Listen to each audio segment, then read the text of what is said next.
The CFL and the XFL about to link up and make a merger happen. What's the scoop? What's the latest? Let's talk about it.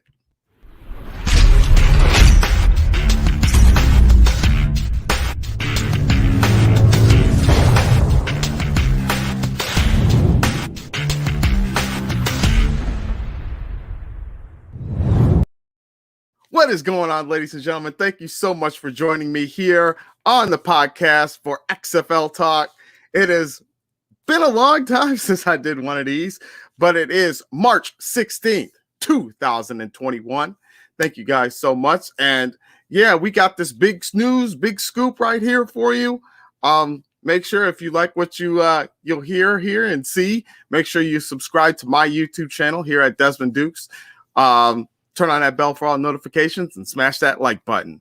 But let's get right into this thing, shall we? So, the latest going on. Yes, this was a bombshell. Now, this dropped probably about 2 or 3 days ago. And I wanted to wait until a lot of the information came out about this. And I'm glad I did, because there's been a little trinkets of information that have been dropped here and there. But the XFL, which is getting ready for its 2022 season next year, which I'm super excited about, but I do have news about that possibly being put on hold. There is a merger that is possibly happening. Now, right now, both the XFL and the CFL, which is the Canadian Football League, are in talks right now for possible negotiations and working together. Now, this is something that came completely out of left field. Of course, owners Danny Garcia and Dwayne "The Rock" Johnson, along with Redbird Capital, have been speaking with Randy Ambrosia, who is the commissioner of the CFL, and there have been like an exchange of words for working together on this. Now, all of them have all made statements about this. Now, I'm not going to go over the statements because they've been out for a while. You can actually find those on any type of link or access, whether it's on YouTube or in the news. That has been it's been widely talked about, so you should be able to find those access. But nevertheless, the main thing is that both of these leagues are speaking very highly about the situation and very happy with what has been, the talks have gone so far.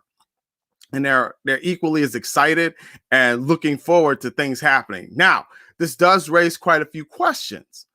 The first question, with the CFL rules versus the XFL rules, which are completely different, how is that merger going to happen? Well, that's one thing that they've been discussing, and I think they're trying to find a way to cohesively, mind meld each league's rules and regulations as far as how they do things. Now, key point in mind, in the CFL, their goalposts are right there, like in the front. Have you seen the NFL and the XFL, you'll notice that the goalposts are towards the back of the end zone. Well, in the CFL, it's in the front of the end zone, like right there on the field.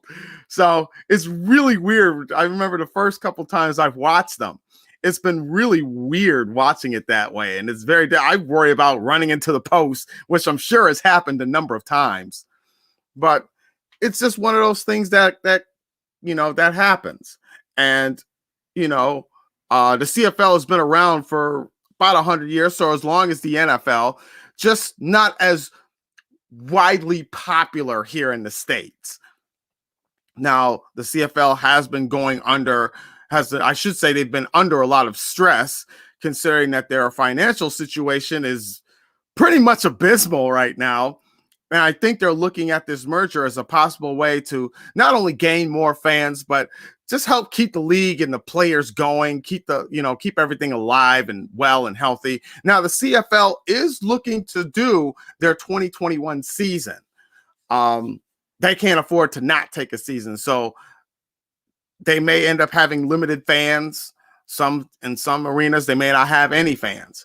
but I think the CFL making this leap, speaking with the XFL, is kind of a big move for them. Another question that has been raised is, well, if both of these leagues do end up coming to an agreement, then will we see the XFL versus the CFL? That's a possibility. I'm not saying that it's not. I honestly would be welcoming to that. I think taking the Canadian Football League against the XFL, especially even if you did it like a champion versus champion, kind of like just a game, just to kind of see how it would go. I think that would be a nice way to kind of test the waters and see how the reaction is. And this will help gain new fans too for the CFL. That's here in the States. That'll help get them some notoriety. It'll help the XFL gain more fans over in Canada. Now, the Canadian Football League has 9 teams. The XFL is only going to have 8. Now, with both of them having those almost equal amount of teams, I think it'll be beneficial, especially going into another season. Could I see that season happening with both teams in 2022? No, I do not. But I do see it possibly in 2023. I think 2022, I think the XFL should just focus on their league and get their league up and re-going again for the 3rd time and making sure that it stays this time. And with the CFL doing their thing, starting to, gain the fans back, this will help build that anticipation for both leagues. Because I think a lot of people right now are just curious as to how Danny Garcia and Dwayne "The Rock" Johnson are going to handle this version of the league.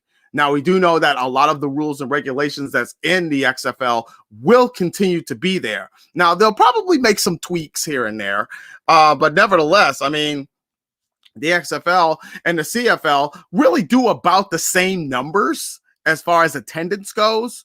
Like, for example, the Hamilton Tiger Cats in the CFL. Now every team is like centralized in Canada, so these are all Canadian teams, obviously.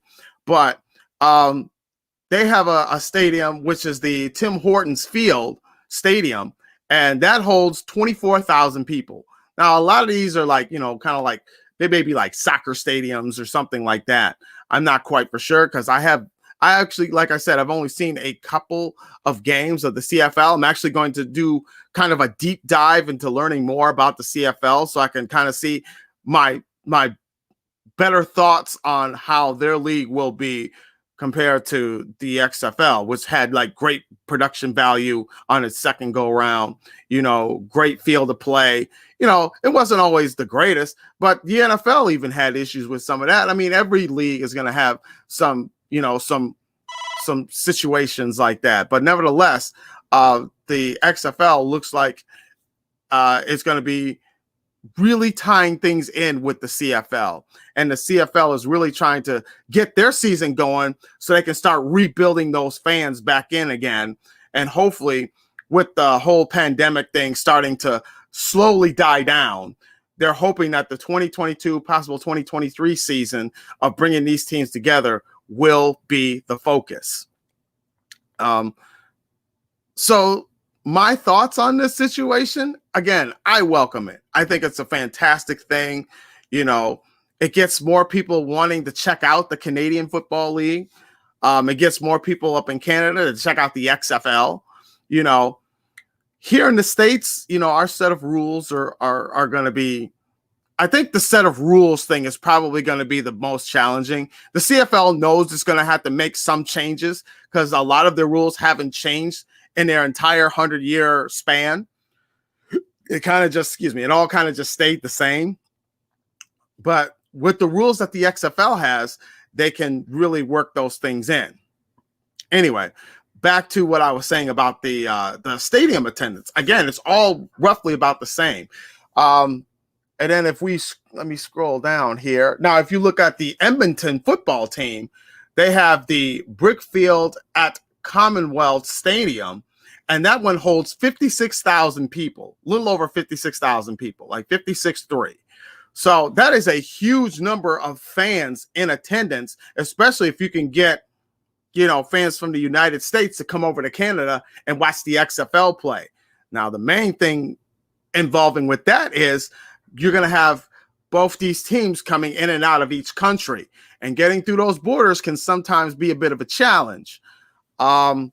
I think especially for fans too, who want to go to Canada or who want to come from Canada to the United States to watch these teams. I think that's going to be probably the biggest challenge, but it's definitely one that I'm sure the country of Canada and the United States will somehow work cohesively in making that happen.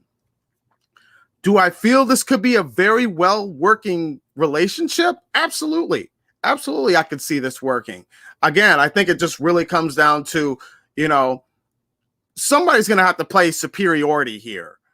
And with the CFL being around the longest, and of course, the CFL having that 100-year span, this gives them that opportunity to kind of put themselves in the mix of being kind of the one that's a bit more on top.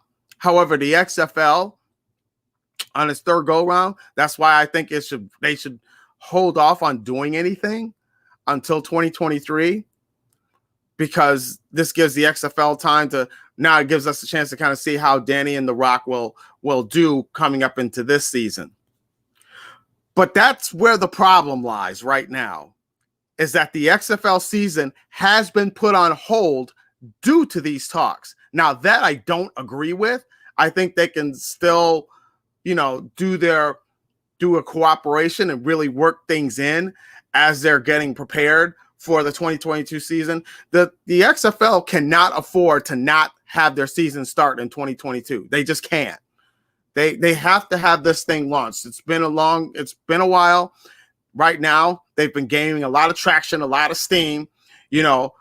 Hopefully soon they'll start the XFL draft. Probably, I want to say in like July, August, they'll probably start the draft as late as September. So that way that gives them a chance to get the teams worked out, get the players to go to their respective teams, get that much needed training in. And with some of the coaches even coming back into the XFL, that's a great thing. But I think with the CFL and XFL working together and discussing this, there's definitely a lot of potential. There's definitely a lot of potential in this. And I look forward to seeing how this is going to unfold.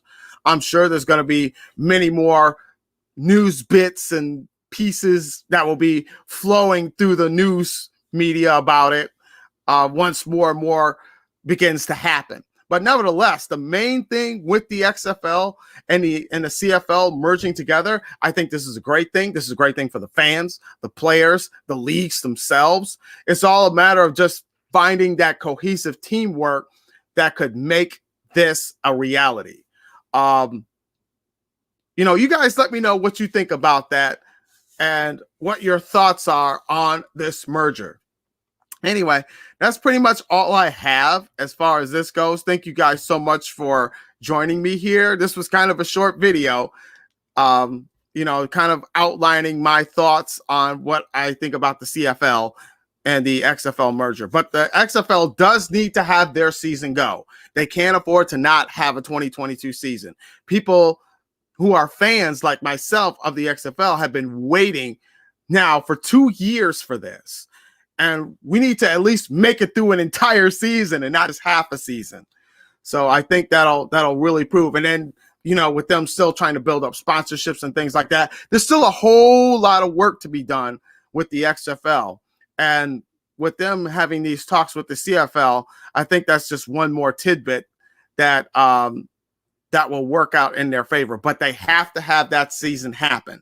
With them putting it on hold right now because of these talks, I'm not really a fan of that, but I understand from a business perspective of what they're leaning towards. Because in case anybody didn't know, The Rock did play for the Calgary Stampeders over in the CFL. So he has, with him having ties to the CFL, this merger could definitely, I could see that definitely happening. So, but you guys let me know what you think about this whole merger and leave your thoughts down in the comment section. Again, thank you so much for joining me. You guys have a wonderfully good night.